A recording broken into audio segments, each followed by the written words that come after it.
What's good, honey? It's all good. It's always good. It all is. It all is. It all good. Don't worry, this isn't a bottle of vodka. Explain what your bottle is here. It's. I figured with Ashton Hall trying to popularize the Saratoga water brand and using that on his face. It's that big jacked black guy who did his morning routine video. Yeah. And what is like Saratoga water like? It's the water that he's using in that video to like do a ice bath for his face, and he drinks it in the morning. He brushes his teeth with it, and he's drinking it throughout the entire video. Is he sponsored by it? I would assume so, based on the reel. It like literally has popularized Saratoga water. Yeah. So I don't know. This Sant Aniol. Held up to the camera.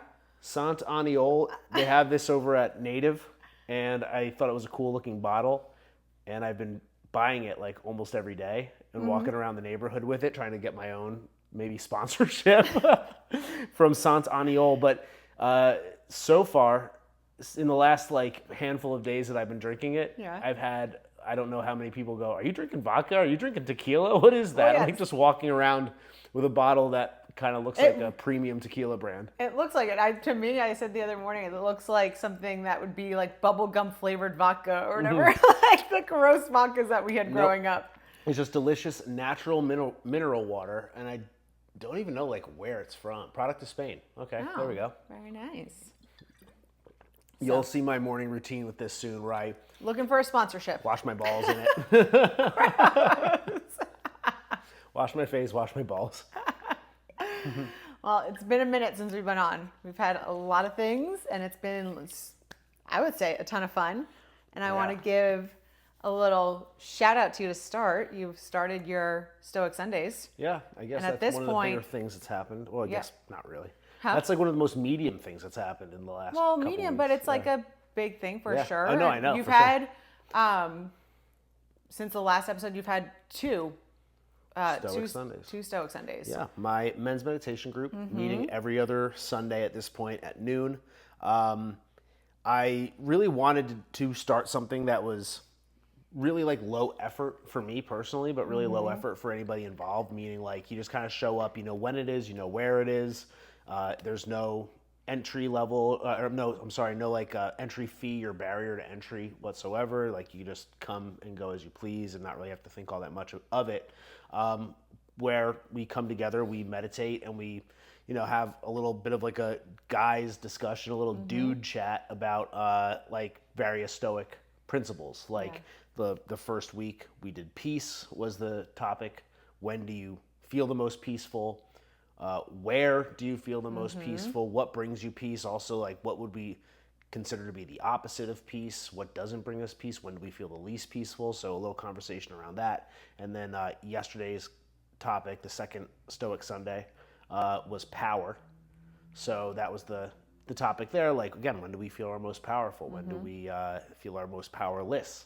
And what I brought to the table was I was saying I feel the most powerful when I make a decision, because I think a lot of people feel powerful when they have a lot of options and they have the opportunity to make a lot of decisions. But in some ways, like that's almost when I feel the most powerless, because there's like there's too much to distract you. So for me, it's like the moment I make the decision, now it's like I know what I have to do. Now it's a matter of putting a plan together, executing on the plan, and following through with it for the long term and for consistency. But for me, that's kind of a given, because that's the way I am. Is like once I make the decision, I commit to something, it's getting done to the best of my ability, and I know I'm going to do everything in my power to make it happen. So that was where I said I feel the most powerful, is when I make a decision. Why did you start Stoic Sundays? Again, so I mean, realistically, it was like to, start to do more events of my own and bring people into, my true fitness sphere from a new direction, as opposed to just like the personal training and workouts that we've done, or even like fasting is still sort of like considered more of like a diet. I think like most people think of it that way in terms of losing weight more so than like a mental challenge, even though of course it is. So this was something that is about like my most important exercise, which of course is meditation. It's my favorite thing. It's one of my favorite things, at least. It's something that I'm really adamant about. It's something that I've done for quite a while, so I know a lot about. And it's something that I know that more people should do generally. Specifically, I think there's a lot of value. I think that men are too weak in society today, and I think that meditating would bring an immense amount of value to them, which would bring a lot of value to society. So what I want to do is help bridge the gap for most dudes who are just like, regular guys who meditating sounds woo-woo or spiritual or a little like weird or that to spiritual them. community might be a little bit too much for them. Might be too much for them. I know what I look like. I know that I look like a gym bro. A gym bro or a ape or whatever you want to call me, like a gorilla. I don't look like a guy who spends an hour meditating every day, but I do. I know a lot about it. I know the benefit that it could bring for a lot of people, and my goal with it was to bridge the gap from this like kind of esoteric woo-woo thing that is hard to kind of wrap your mind around or why you would do it, because it doesn't feel like practical, I think is the problem for a lot of guys. It doesn't feel practical. It doesn't feel measurable. It doesn't feel like something that you could track, right? Unlike the gym.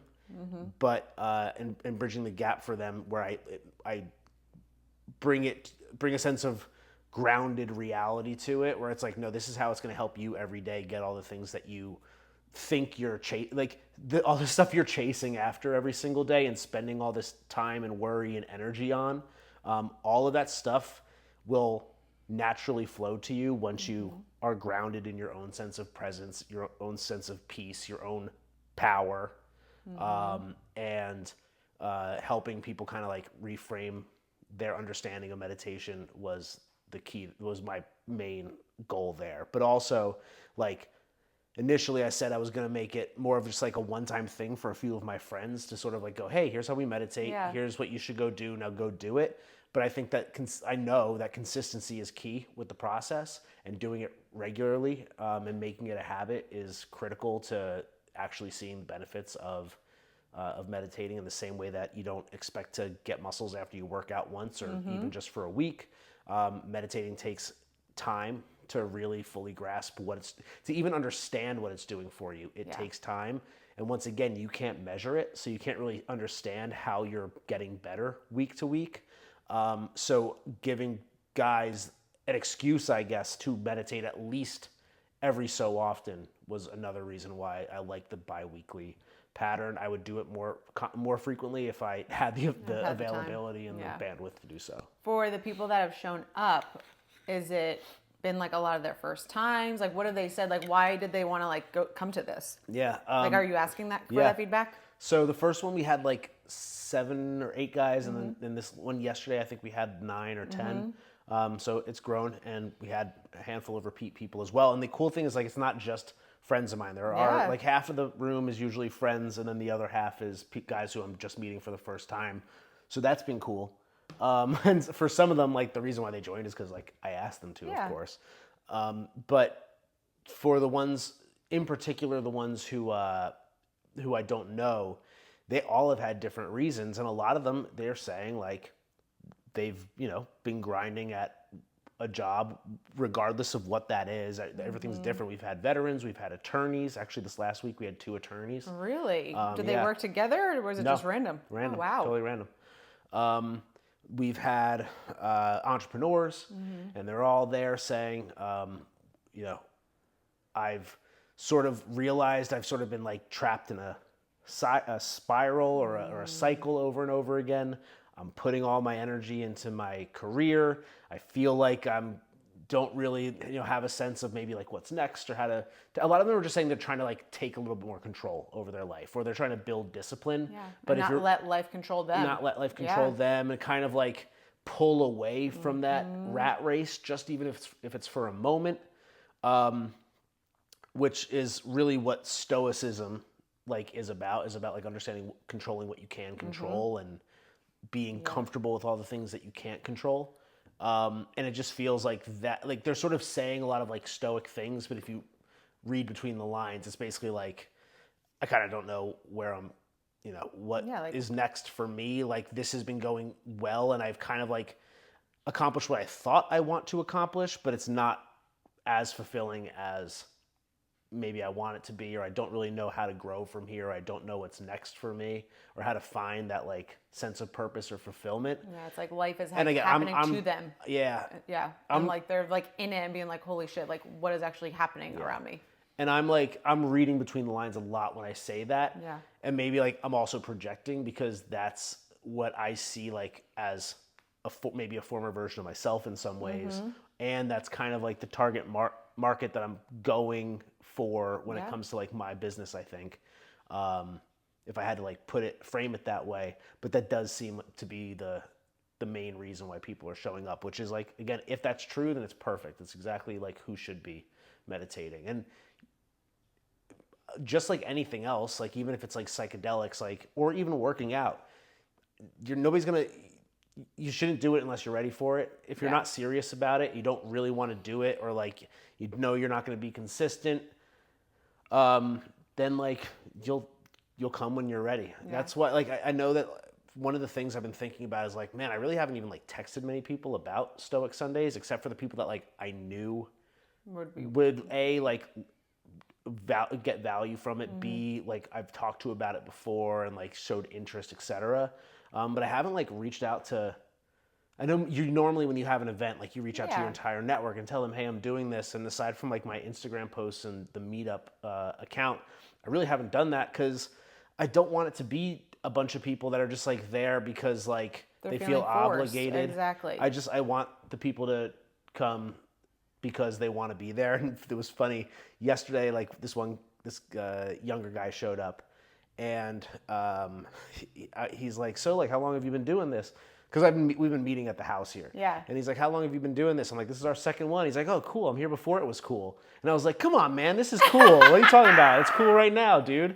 And then I was kind of thinking about it later in the day, and I was like, you know what? Like, do I want it to be like cool? I don't know if I want it to be cool. I don't want it to be a thing where people show up because they feel like they should, or because there's plenty of things like that here in Austin that like go to those things. Like this is for people who truly are trying to get their mind right. Yeah. Not just to be there because other people are there and want to be seen there. Yeah. It should be for people who want to put in that effort. Exactly. And are you doing anything, or have you thought of doing anything like posts? Like, are you giving them like meditations to like go home with? Good question, boo. I know.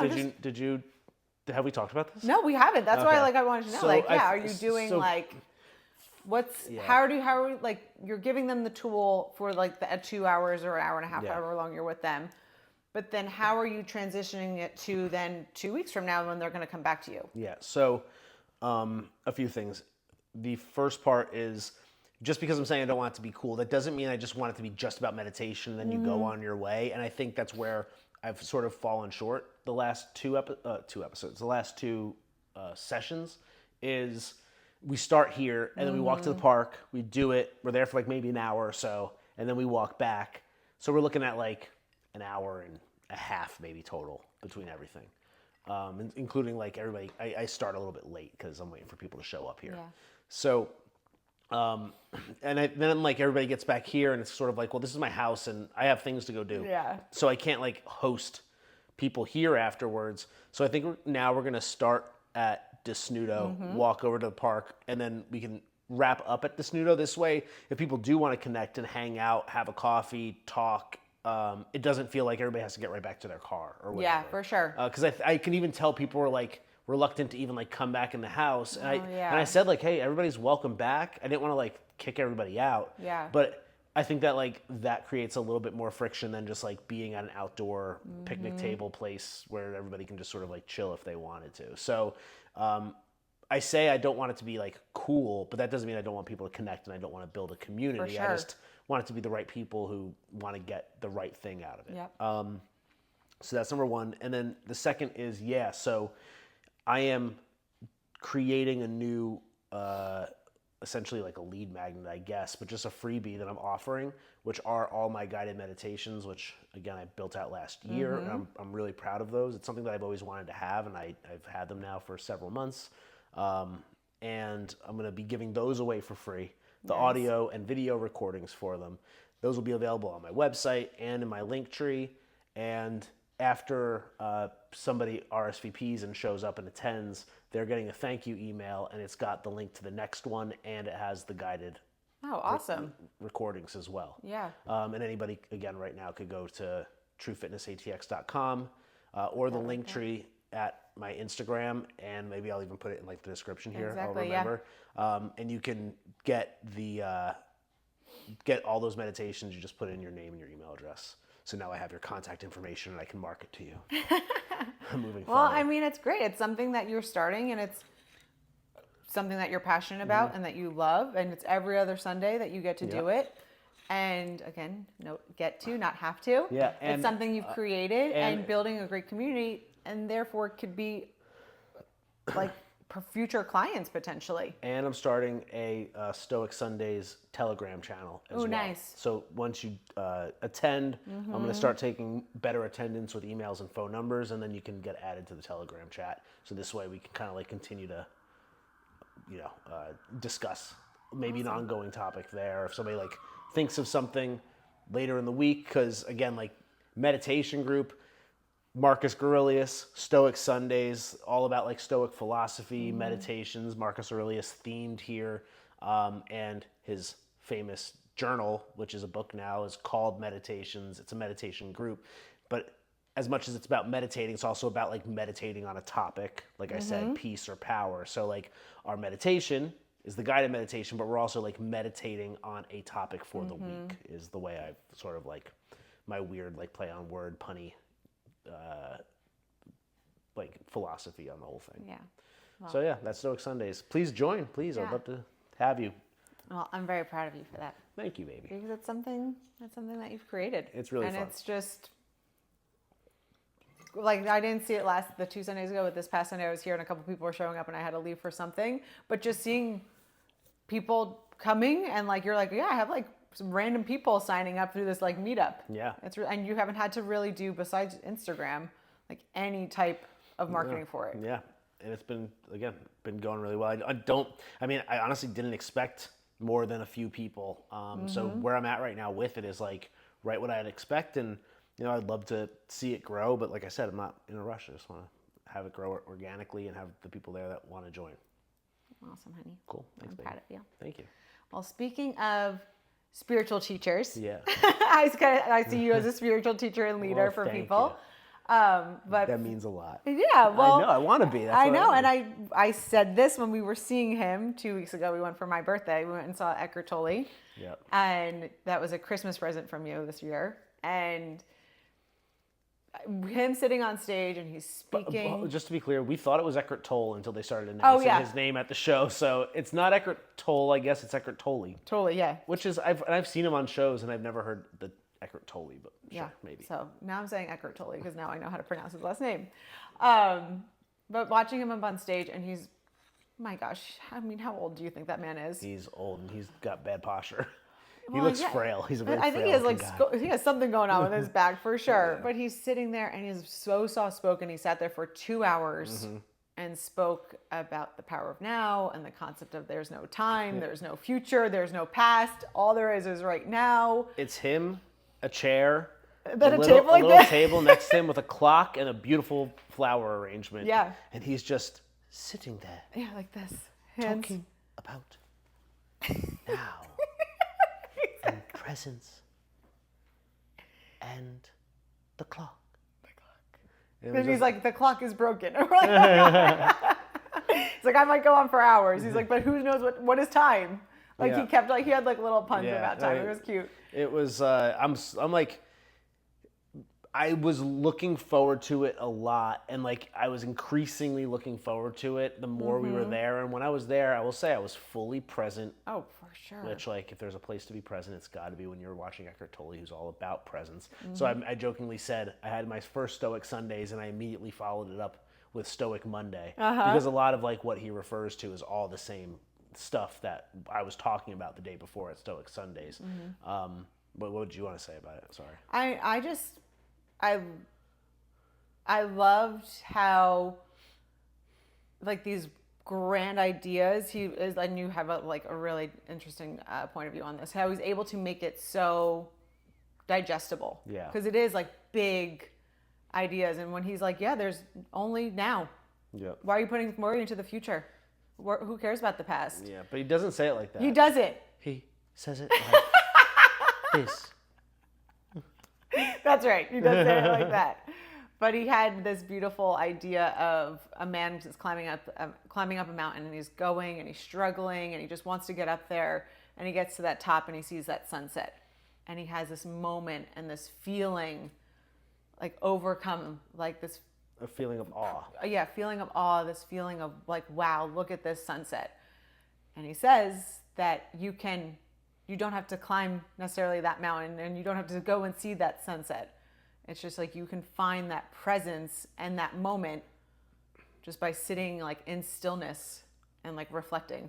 What he says is like this: the sunset is not what gives you that feeling. The sunset helps you come to the present moment, and it's the presence that you're feeling that gives you that overwhelming sense of awe and love and like majesty.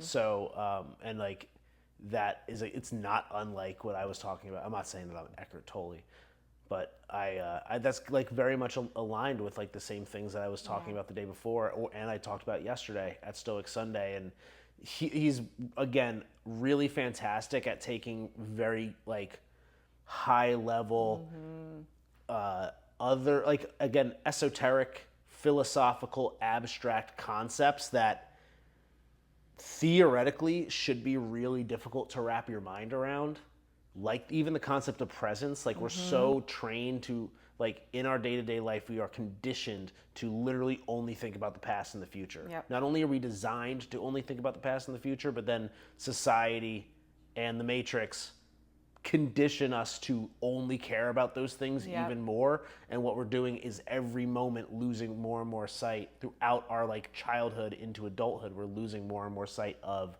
the present and the value of that. Meanwhile, the present is literally all that matters. It is the only thing that actually exists. It's not the only thing that matters. It's literally the only thing that exists. There is no past. There is no future.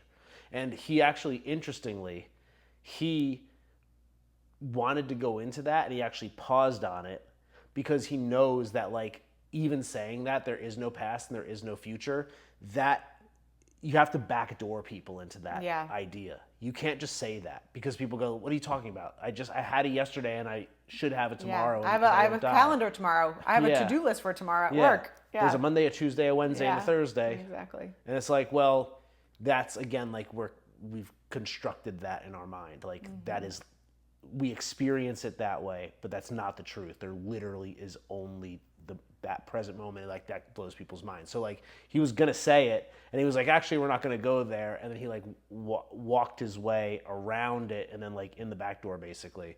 But he's fantastic at that, which is distilling really high level concepts into very simple, like almost. Of course, it's not kindergarten writing, nor is it kindergarten thoughts, but it's like taking those ideas and dumbing it down to what it would be like a spiritual kindergarten level almost.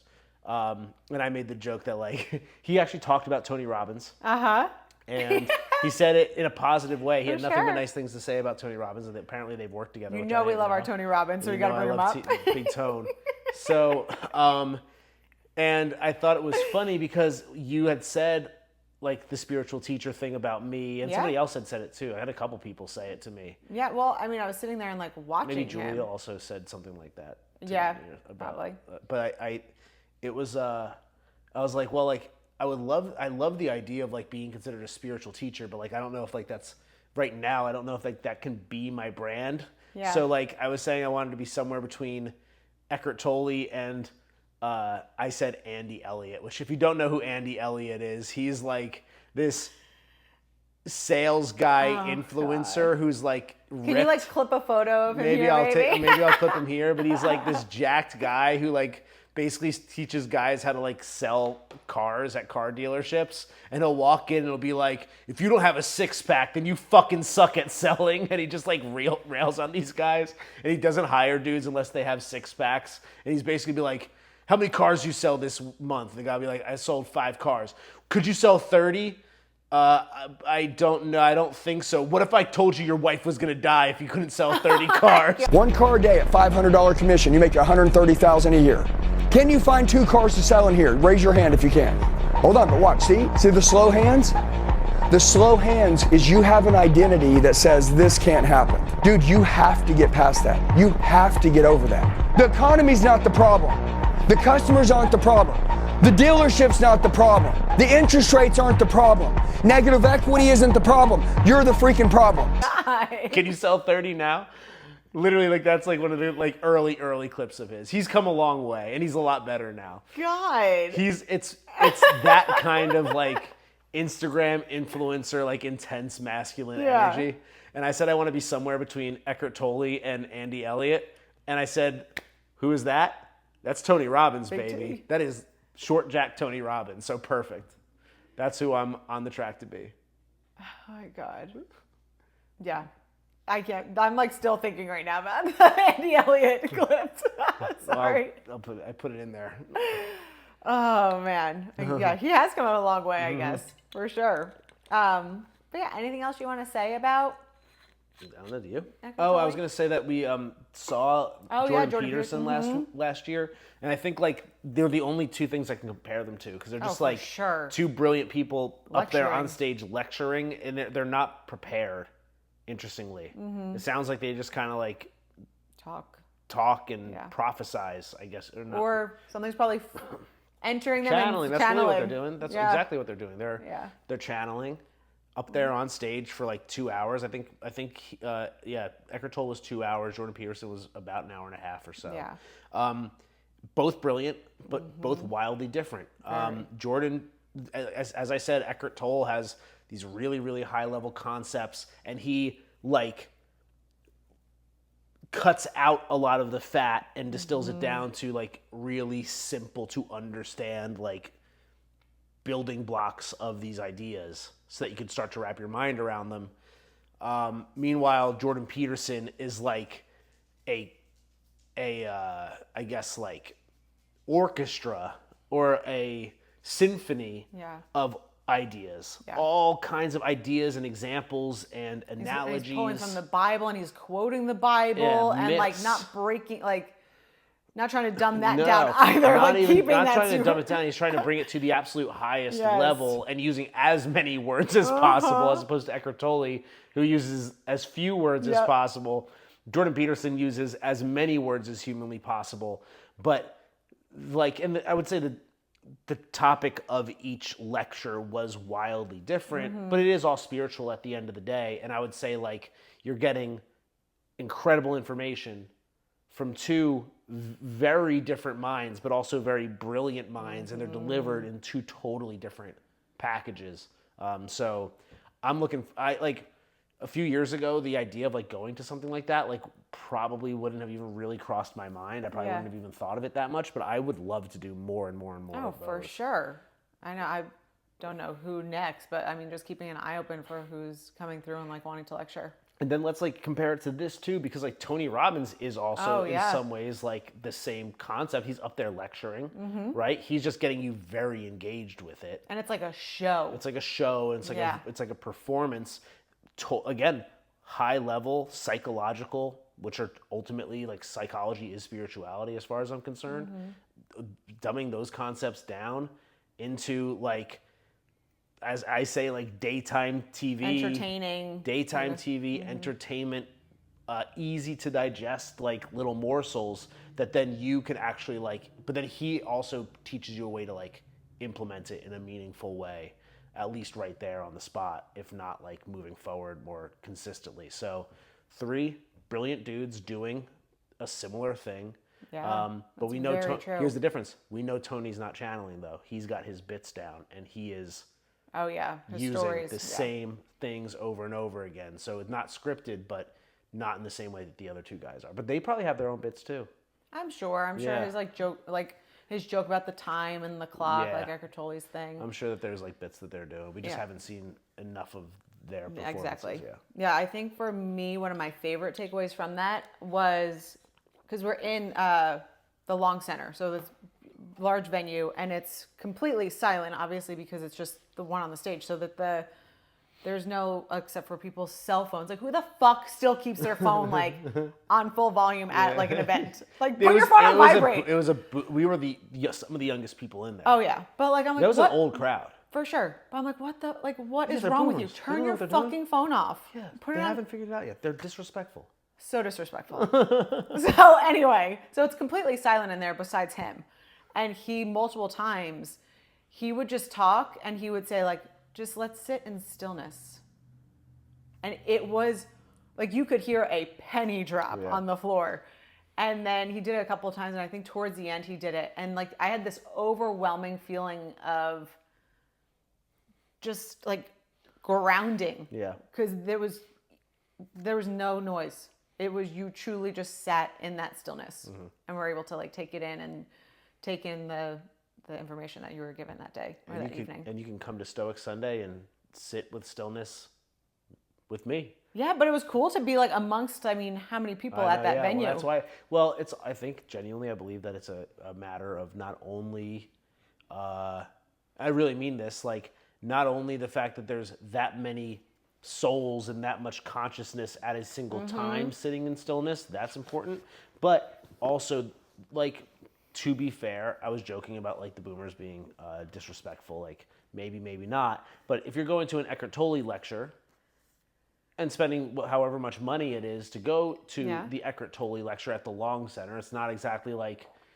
ACL or something like that, like you're probably at least interested enough in the idea of presence and stillness, which means that you probably are attaining a relatively, if not have achieved, a relatively high level of consciousness. Yeah, and like so, on a different calibration. On a different vibration, and if there's that many people in a room all sitting in stillness and meditating together, well then we hook up to the human consciousness grid up in the sky, which again, is, in my opinion, is a real thing. Human consciousness grid in the sky, and like it's a powerful place to be. There's nothing more powerful than than consciousness. So like if everybody who is at a high conscious level is meditating in a single place, like there's going to be an energy in that room. Yeah, I felt it. Oh, sorry, I just hit the mic. Yeah. I felt it for sure.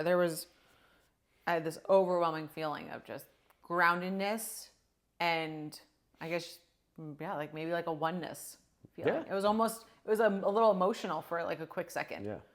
I was like, what's wrong? Anything else there, honey? No, I don't think so. All right. Well, your t-shirt, Tulum Jungle Gym, after got 2 birthday celebrations, Eckhart Tolle and then Tulum. Yep. So I was super pumped about that. Which one was more fun?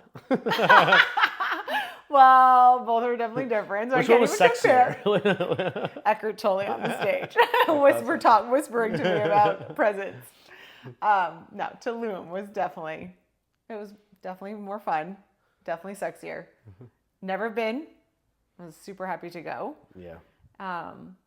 We kind of decided to get away, and our trip was supposed to be like a month and a half ago, but we pushed it out just some circumstances.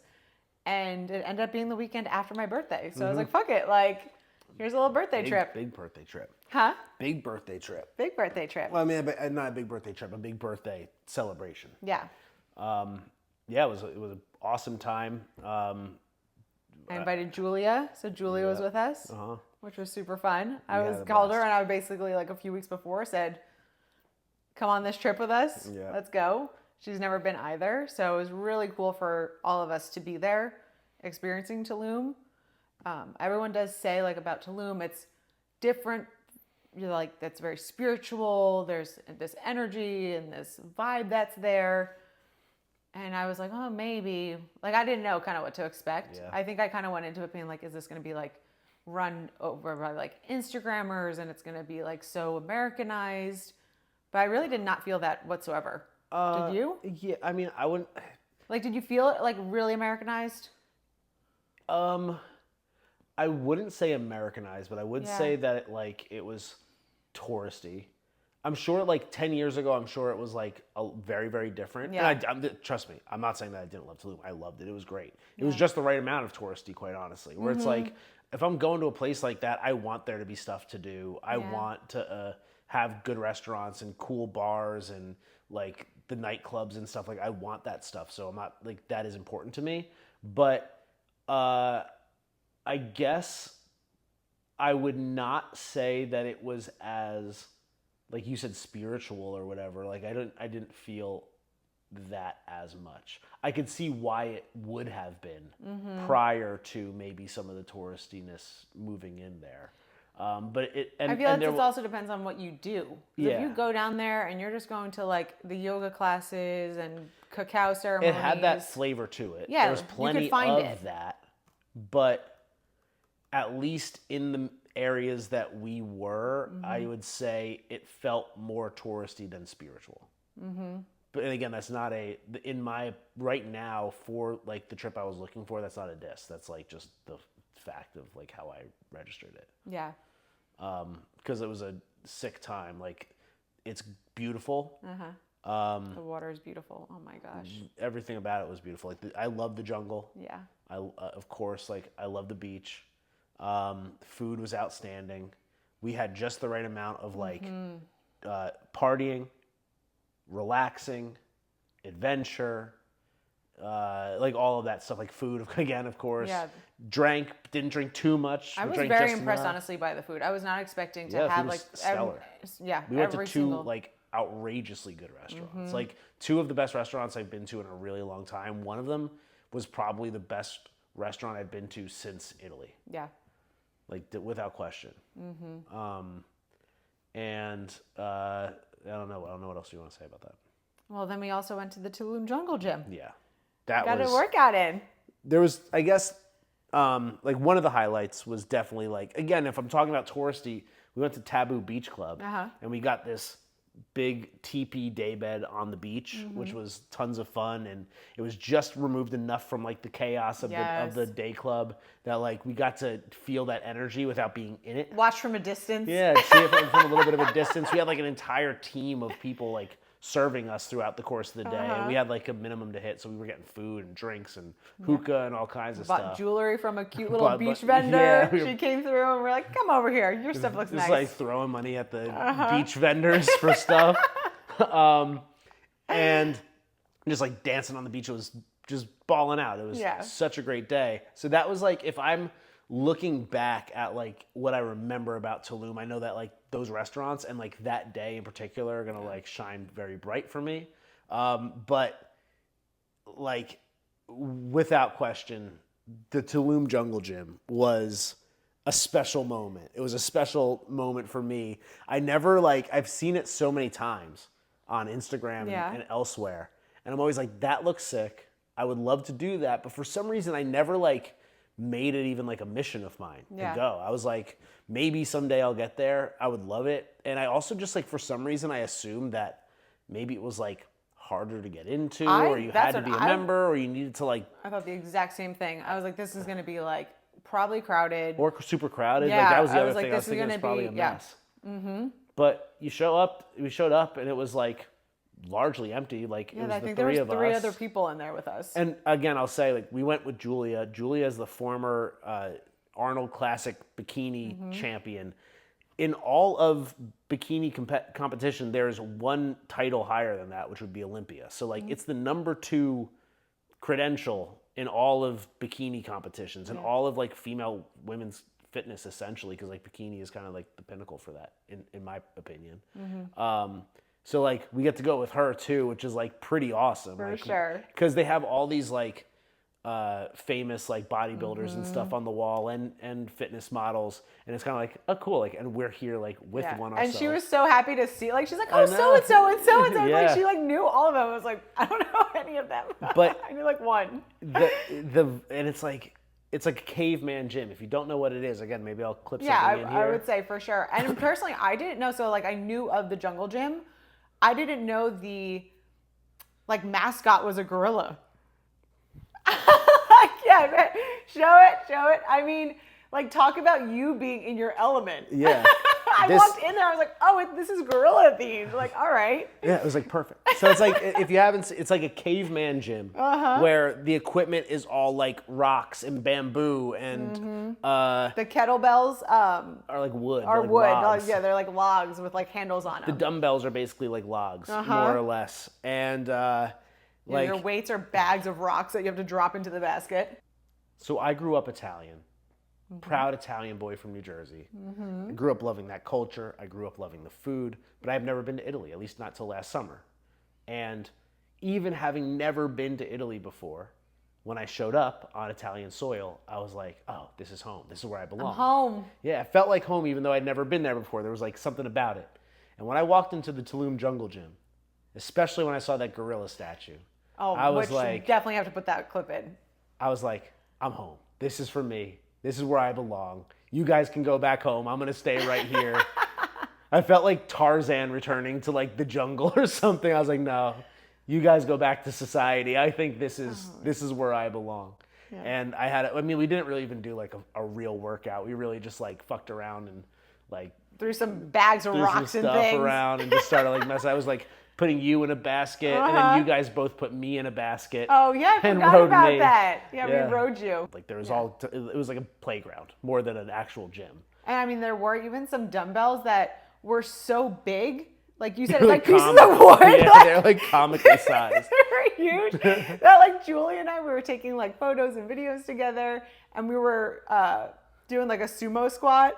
And Julia's like, well, I can like lift that weight, but the dumbbell is so big, like I can't put that between my legs. It was like massive. Huge.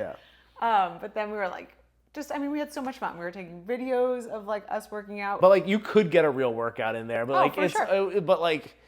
I mean, there were people actually getting like workouts in there, and we were just there to like fuck around, and it was super fun. I got to be in my full gorilla mode out there, shirtless, on the beach, in the sand. Yeah, and then throwing rocks. I mean, we were in there bikinis, and we were wearing like shorts, and then towards the end, we were like, well, we want to like take some photos with like doing some stuff like in our bikinis. We got photos with the gorilla and like hanging from that gorilla, posing with the gorilla, like our asses out with the gorilla. And then I had a workout that we're going to put that clip out here soon enough. A video of you doing kettlebell swings in your like thong bikini, which we'll see how many likes that one gets. Yeah. It's a little I little might much. get it's banned. That I don't know. That probably violates That's going to put me some in of meta Instagram's jail. policy. I'm going to be put in meta jail for that one. But no, that was great. And like, it was cool. I mean, honestly, I don't know. We didn't eat all that bad until we had that. Well, first off, we did that yoga on the. We had we had a sauna. We had a cold plunge. Yeah, our hotel was awesome. We had free yoga in the morning, and like the first morning we showed up, and it was like perfectly laid out for us. It was like there's 20. I think there's 20 villas on the property. No, 20 because we were 21. I think they said there's like 20. Yeah, it's 26 or something odd number. But whatever, 29 villas on the property, and they had 3 mats laid out for us. We were the only 3 people that showed up. We had an entire hour-long yoga session, private yoga session to ourselves. It was like perfect. And then we jumped in, at least I jumped in the cold plunge every morning. Got the sauna, which was nice. I did 2 mornings. Yeah, no, it's great. But like we, like after drinking, like doing a sauna and a cold plunge to get yourself up in the morning. And then we had like a free breakfast that was waiting for us every single morning. And we had to like walk through the jungle from our villa, like to get to breakfast. To, like walk through the jungle just to like get around. Awesome. And then a long time. We also got the massages. Oh yeah. That day too. So like we were treating ourselves well. And I was gonna say like didn't drink like crazy. We didn't eat all that bad. Although I did eat a lot of cake on that trip. I ate cake every day. Every day. Oh yeah, every night too. I think, but birthday cake. Birthday cake. Yes, birthday cake. I ate birthday cake every day during that trip. Every meal. Because we were constantly getting her birthday celebration. Every single restaurant that we went to on the beach, no matter where we were, we'd be like, it's her birthday, and they would bring out birthday cake. At Taboo, they came out with like shots, sparklers. We got champagne, which the color of the champagne was like the color of this shirt, so you can imagine the flavor of that. They had I think like the best desserts. Those 2 cakes were awesome from Taboo. But yeah, every single thing we went to. Oh, it's her birthday. Oh, it's her birthday. So I had a celebration every single every single night. But So it was a lot of fun. We got our workouts in, at least. So I guess, yeah, that was Tulum. Tulum was awesome. But now we're back from Tulum. Back to reality. Well, you've been back for a week. I guess not even a week yet. A week today. Yeah, it'll be a week this evening. But it felt that shit, it's only been a week. I know. A lot has happened in Been a week. Long ass week. And it's been last week was busy as hell. This week is going to be busy as hell. It's not going to stop anytime soon. I said when we started this year, I was like, this is going to be the busiest year of our life, probably. The work year. The work year. I said that, and it's proven. It's self-fulfilling prophecy, maybe, but it's definitely proven to be the case. We're in it, but again, it's all for good reason. It's been crazy. The project that I've been hinting at is continuously moving along. We're seeing a lot of progress with it. I'm feeling better and better about it.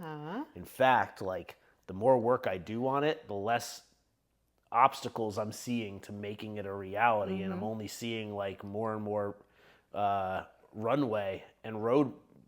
Like I guess I see like the road to the end result here, and I think like if not by the next episode where we're sitting here, then hopefully by the following one I'll be able to like say like, yeah, this thing's happening, and if that's the case, then I'll be so happy. Well, it's going to happen. And I have no reason to think otherwise at this point. I don't. I know. But it's still but that's taking up a lot of time. Yep. And it's like taking up a lot of energy, honestly, as well. Like not just my time, but like it's kind of like where my mind has been largely where it should be. Because this is a major thing. Yeah. So. And it would be a pretty huge direction shift in terms of what we sort of have been working on, but it doesn't mean that the other stuff gets put on pause or on hold. It just means that now that's even more work for us to do. But more to come on that.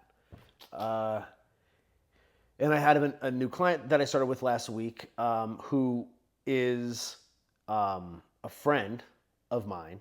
And not only is he a good friend, but he's a friend who has helped me largely as I've been putting I've said for about 2 years now, he's my consigliere. I think of him as like my philosophical consigliere, where I don't like, not so much from like not even from like a strategic perspective or a tactical perspective. Yeah, he's great at that kind of stuff. I'm not saying that he isn't, but like I don't even like look at him for like advice on those things. Like what should I do here necessarily? I look for him for advice on like if I'm thinking about something correctly. Yeah. Or if there's like some other idea or philosophy or like maybe like a blind spot. A blind spot in terms of my like understanding of something that isn't clicking or I'm missing. So he's my philosophical consigliere. Brilliant dude. And he's also been, again, like very much involved in like me as I've been developing my brand and my business, and he's super hands-on and just such a nice guy and so engaged, and he like loves helping with that kind of stuff. So it means a lot to me. And it became apparent, like, over the last several months, especially, that like you'd probably get a lot of value from my program, both the physical fitness and the mindset stuff. So he's a life coaching client now. And as I was like going through the program, this was actually prior to Tulum, but as I was going through the program review with him, he was even like, oh, like this is so much more than I thought it was. It's so much like more intricate than I thought it was. It's a lot more like involved than I thought it was. And he's like, and that's kind of a problem because this is better than I thought with more value than I thought. And I was like involved in making this. Yeah. But I didn't even know that there was this much, like, I guess, to it. Yeah. To what I personally offer as part of my coaching. So I think, like, with some of the time we had left, I think you wanted me to like make sure that because you told you're the me one. This was actually like her. Like, I guess you. Oh, I don't know why I'm saying this. Yeah, because like you told me that, and that's like concerning that he didn't even know the extent of like what the program was. I will again fully admit, like, yeah, that's concerning. And like we've talked about it for sure on here. Like I don't know. Yeah, I just don't know like what, I can't remember like what clips we put out, but I think this would be a really great opportunity to talk about it this way, to be able to then be clipped for Instagram. But I think like part of it is I've been building it out, and I do talk about like my coaching pretty abstractly because like, I'm not the kind of person in the world they teach you like niche down, and find your niche and your audience and your avatar and your ICP, which is your ideal client profile or your ideal customer profile or whatever. And it's like, sure, I like that, but like, I'm at a point where I also like, I don't want to preclude anybody. And I'm still like understanding exactly who the right person is for it. And I understand that like on one hand, it's like, well, you know, make a decision, be a business person and niche down and like figure it out. But it's also kind of like, well, people are finding me without me having to niche down. So Yeah. I was sort of like purposely And you not had a touching female it. client. Yeah, I know. Which, like, if you kind of want like that hard route of being like Niching down. niching down, like this female woman client or female, you know, I love to say female client when it comes to you. But I think like on one hand, yeah, it is like an absolute misstep that nobody knows what the program actually is. At the other hand, it's like, well, it hasn't necessarily been a bottleneck so much, but like I do think that there's value in like telling For sure. what it is that like the program entails for the most part. So is that what you want me to do here? Yeah, I would go through your P's. Okay, so yeah, my program, and I talked about this. I was on Will Mulvaney's Willpower podcast, and I've mentioned it there too. So like, you could catch a lot of my Tony bits because this is one of them. But my 5 P's are like the main things. These are the outcomes, and actually, it's more of like it's actually not the outcome. The outcome is like becoming the person that you were meant to be. Let's just start there. That sounds pretty vague and not very niche and not very ICP. I'm looking for people who are becoming the person that they were meant to be. What I mean by that is not too unlike what I was saying earlier when it comes to Stoic Sundays and the people that were arriving and showing up to Stoic Sundays. This is for people who probably have done relatively well, whether it's in their career, maybe it's in relationships, maybe they're even in like pretty decent physical health. And at a certain point, potentially, maybe they were like crushing it in all or one of those categories. You had a fast start to your career, let's say.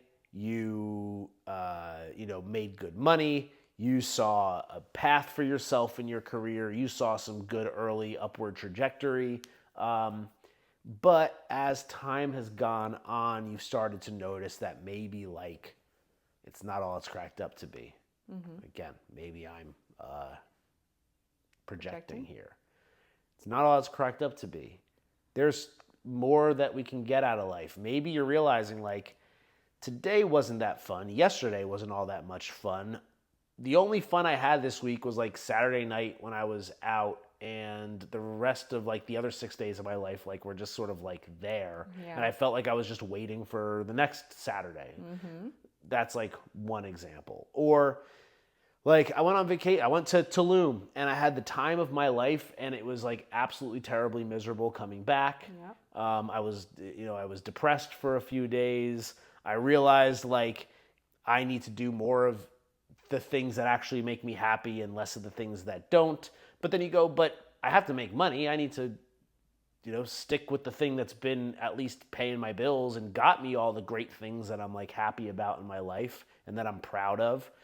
And there's a lot of like cognitive dissonance and noise and chaos and security and uncertainty and things that are whirling around in our heads that are like preventing us from making sense of all of that, seeing clearly and making the right decision and getting off like the path that we've been on for so long and realizing like there's so many more opportunities out there, countless more opportunities out there, infinite more opportunities out there. And no matter where you are in life, it's never too late to make that decision.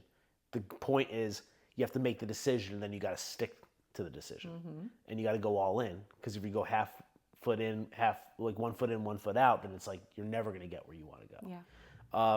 And in order to become when I say become the person you were meant to be, it's sort of like, hey, I knew at a certain point that there was more to life than this. I'm here now, and I just don't know how to get to that place that I knew I was supposed to be. I know I'm using, again, like abstract language. I'm using abstract like thoughts here, but like if this resonates with somebody, then they know. And if Yeah, it doesn't for sure. resonate with you, then it doesn't resonate with you. Yeah. But it's like, I'm not looking for people who have been mediocre their whole life and are now trying to figure out, well, how do I not be mediocre? I'm not going to, that's not probably the person here. I'm also not looking for the person who's like wildly depressed or wildly anxious and they're looking to like just get to a normal state. That's Yeah. also not for me. I'm looking for people who have like done well before. They know that there's a winner in them. They just need to like wake that person up again. Yeah. They don't really know where to start, and they don't really know if they can be consistent with it. And it also kind of seems overwhelming to even like think that way. But like there's still something in them that wants it. I say like a person reaching their full potential is like a fire. There's 3 parts to that fire. There is, first and foremost, with a fire, there's 3 parts. There's the fuel, there's the heat, and there's the oxygen. The heat is like the spark or the sun shining through the magnifying glass, or like the heat that's emanating off of like the stove, let's say. The fuel is the kindling, the wood, the logs, the sticks, the whatever it is that like the catches so that the fire can burn. And of course, like once you run out of that, well then there's no more fire. And then the third is oxygen. A fire needs oxygen. If that candle that's sitting right here, if I was to put my hand over that, then there's fuel, which is the wax or whatever's in there. There's heat, which is the flame that already exists. But if I suffocated it, It's done. there's no more oxygen, the fire goes out. So I think human potential and a person's individual potential is just like that. So if we're talking about the heat, the first part is the passion that is inside of them, the passion to do better. I don't care how much like skill or talent you have, but like if you don't have a drive to actually accomplish something, well then you're never going to be able to accomplish it because it doesn't matter in the first place. You don't want it. You don't have it in you. I believe that most people, even if that fire sort of feels like it's being suffocated, I think that there's so many people that still have that little spark in them, in their solar plexus that goes, I know there's more here. And it's like, well, I've gotten like the promotions and I've gotten the money and I've gotten the titles and I've gotten the things, but somehow, even though those things are maybe growing in some way or not, like that fire doesn't feel like it's like burning as brightly as it probably should. Flame. It's like a weak flame, and I'm getting all the things that I thought I wanted, and that should grow the fire, but it's not really growing the fire. It's kind of just it's barely keeping it alive. Yeah. And in fact, the more I go through that, like the more the fire seems to be struggling. Again, if this resonates with you, then it will resonate with you. If it doesn't, then it doesn't. Then I don't even know if I'm gonna be able to get to all like the components of the program here. I'm just sort of like talking about it. Maybe we'll save that for next time. So then there is, so again, like there's the passion. That's the spark. That's the heat. That is the part that comes from inside of you first and foremost. Like from you either have it or you don't.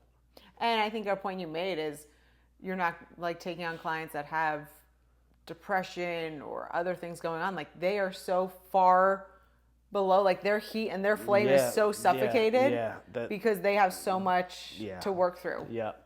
And then those are the people that probably like that spark might not exist. Yeah. I'm looking for the ones who still have it. There's something in there that's like, no, I do want this. I can have it. I know I can. I just don't know how to get there. So that's, again, first part of the fire. The second, and the part of human potential. The second part is the fuel, which is, again, the wood or the gas or the lighter fluid or whatever it is. To me, that's talents and skills and experience and knowledge and know-how and get-her-done. Yeah, and like ability to learn. And work ethic, like, all the things that like, help you get to a place. So that could be as simple as like having discipline, having common sense, having, a good grind and a good work ethic, or just having a lot of like physical energy. It could be having strength. Like having like physical strength is a talent if that's your main way of expressing yourself or making money or making something of yourself or achieving your true potential.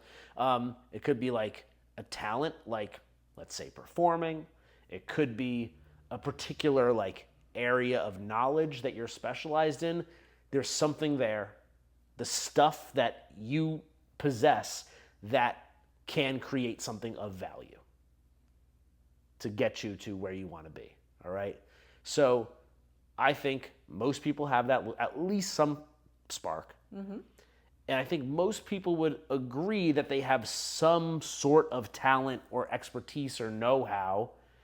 And again, if you don't have any of those things, well, then again, you're probably not for me either. Like my goal is not here to like teach you how to, I mean, I could help somebody become a better salesperson. I'm not going to take somebody from zero sales skills to like some semblance of sales skills. Like I can help you build your skill set. I'm not going to help you start from scratch with a skill set. I can point you in the right direction. Like that's not my point here.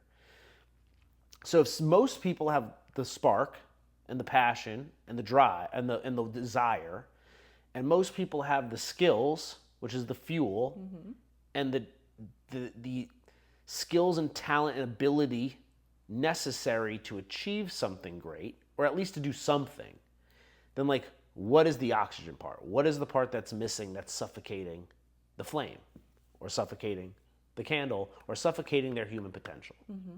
Do you know the answer? More or less. But like specifically what? Their thoughts and like society and what has the people have been telling them. But what does that do? Makes them like fixed mindset and like stuck. It limits their self-belief. Mm-hmm.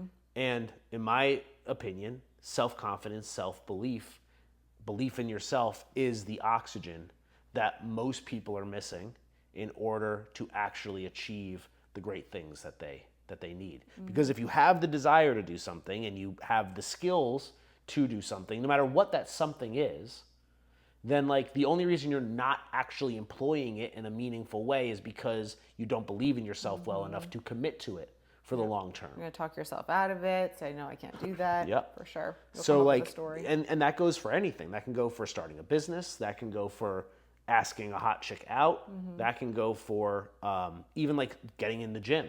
Like the reason why people might only go to the gym for a month and they quit after that is because they don't believe in their own ability enough to see the results that they want to see if they stuck to it. Or maybe more importantly, and this is where I'm going to circle this all back to, is maybe it's not that they don't think they'll stick to it if they do it long enough. Or that, I'm sorry, maybe it's not that they won't see the results if they stick to it long enough. Maybe it's that they've never stuck to anything before and they don't believe in their ability to do this long term for the rest of their life. Mm-hmm. Or for any like appreciable amount of time. That's the worst type of confidence that you can lack, is your ability to stick to something for the long term. Because guess what? Everything that you ever want to accomplish requires you to do something for the long term, to be committed and be disciplined. Mm-hmm. There's nothing that you will possibly accomplish in any meaningful way that you can guarantee or be certain of without the ability to stick to something for the long term, to learn discipline, to learn consistency, to learn commitment. Mm-hmm. Nothing. And once you learn the skill of discipline, because discipline is simply a skill set. Once you learn the ability to do something over and over and over again and create a habit, then you will build the self-belief enough to know that no matter what you want, you can accomplish it because you have the fortitude and the willpower and the discipline to stick with it long enough that it will require to achieve what you want to achieve. Mm-hmm. And what I have learned back when I was 19, back when I did the bodybuilding championship and I lost 100 pounds to win a bodybuilding championship over the course of just about a year, was that, it doesn't matter what I want to do, I have the ability to do it. Yep. It doesn't matter what the thing is, what the end goal is, what the skill is that I have to learn, what the knowledge is that I have to gain. I have the ability to do it just by following a plan, knowing that I'm like tracking my progress so that I can execute, so I know if I'm executing on the plan effectively. Am I getting better at this thing? Am I learning more about this thing? Is this thing becoming easier over time? Third is the commitment component, which is sticking with it and being consistent no matter fucking what. No matter what excuse you can tell yourself. The fourth part is that coaches help pretty considerably because like you get the obvious plan that is proven, that you have like an expert hand over to you rather than figuring it out on your own. They'll tell you whether you're executing on it or not. They'll teach you how to execute on it. And they're the ones who are going to hold you accountable and be consistent. All the things that most people fail at, they're going to help you with right out of the gate. So getting a coach is critical. And then the fifth piece is that everything you want requires discomfort. The plan you might not like it. Well, guess what? If it's uncomfortable to you, that's probably the right plan. The execution might be uncomfortable. Yeah, you're going to have to push yourself. To squat heavier weight, you're going to have to get really fucking uncomfortable. To put on muscle, you're going to have to get really uncomfortable. To start a business, you're going to have to get really uncomfortable. To sleep with that hot chick, you're going to have to get really uncomfortable. Because you're going to have to put yourself in a scary, uncomfortable, uncertain situation. So that's like important when it comes to execution. Consistency. There's going to be days where you just don't fucking want to do it, and guess what? Those are the days that you need to do it the most. That's uncomfortable. Lean into discomfort. For a coach, you got to meet people. You got to figure out who's the right one for you. You got to pay for them. They're going to make you uncomfortable because they're going to tell you all the things that you don't want to hear, but you need to hear. That's uncomfortable. So every step of the way, discomfort is a component of it. The more you're okay with being uncomfortable, the better, the quicker the process becomes. Yeah. Yeah, if you just resist, you're not going to overcome anything. If you're looking to be comfortable, then you might as well not even start. So that ultimate, I mean, like we're so down the rabbit hole here, and I haven't even gotten to what we do yet. So we could save it for next time. I don't care. I guess. Yeah. But like, if we're asking like what I help guys with, it is teach them how to be consistent, how to be disciplined over an extended period of time through a variety of different habits and practices that will not only get them physically healthy and operating with optimal energy and optimal physical strength and physical power, but it is going to get their mind right so that they have the proper presence and perspective to stay the course even when things get tough. We're going to make sure that they are more clearly identified in terms of what their goals are, not what they want to have, but more importantly, who they want to be, who do they want to become. And in order to do that, we're going to have to shed and shake off a whole lot of like programming and preconceived things that we might think that we want, and we might want to believe that we want, and we might want to want, but at the end of the day, we might not actually want those things as bad as we think. And if we do a intensive inventory on our life on a daily basis of what makes us happy and what doesn't, we're going to start to realize really quickly what we actually want out of life and who we actually want to be. And then once we have that understanding of who we want to be, and we have the self-belief that we've built through discipline to become that person, well, then it's as simple as putting a plan in place to become that person and act as if you were that person literally every single day. Because if we want to have something like have a Lamborghini or have a private jet or have a mansion, well, guess what? In our 3D world, that takes time. Yeah. That takes a tremendous amount of time. Guess what? You better get a plan. You better start executing now. You better be fucking consistent with it and never let an excuse get in your way if you want those things. Because again, it takes time. You better be willing to get uncomfortable because you're not going to get there doing what the fuck you're doing right now. I can promise you that. So you need to be able to do all of those things. And you, we have to like put a plan in place to get there. And the way you do that is by you could be the person that you want to be right now. What would the person who has the Lamborghini, what would the person who has the private jet, what would the person who has the mansion be? Who would they be? What would they believe? And how would they behave? You can do that right now. And if you're not doing it right now, you have to ask yourself why. Do you want it? That's the other piece. Do you actually want it? Do you have the passion and desire to be? Do you have the fire, the flame inside of you? Do you have the heat?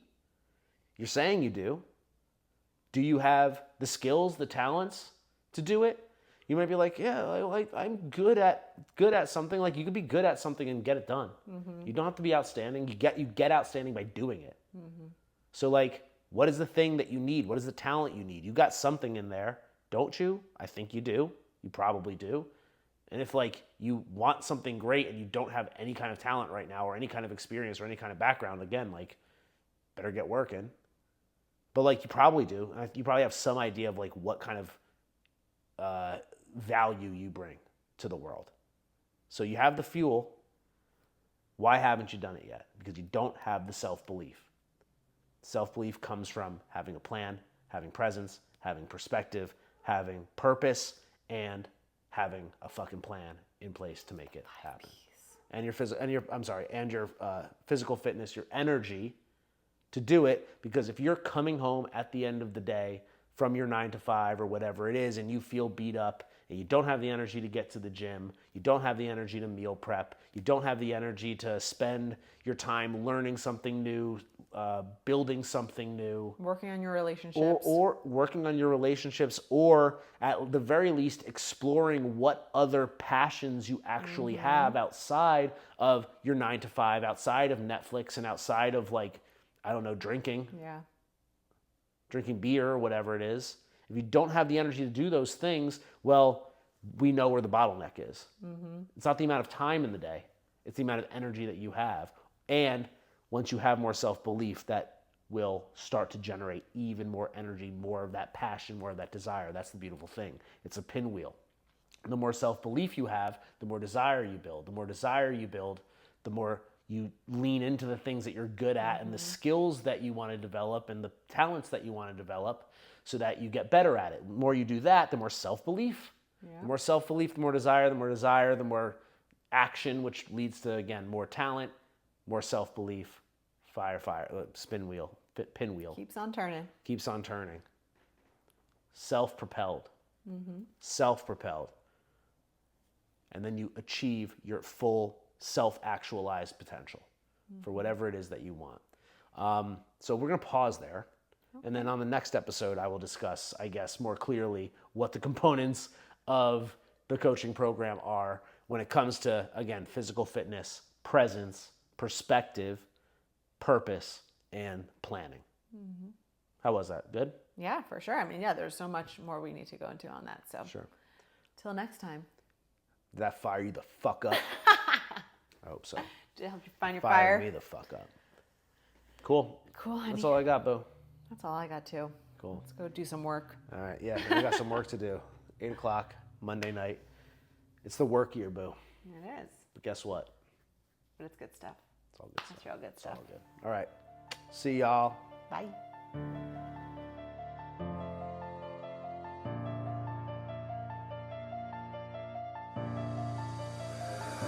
Right by the wheel.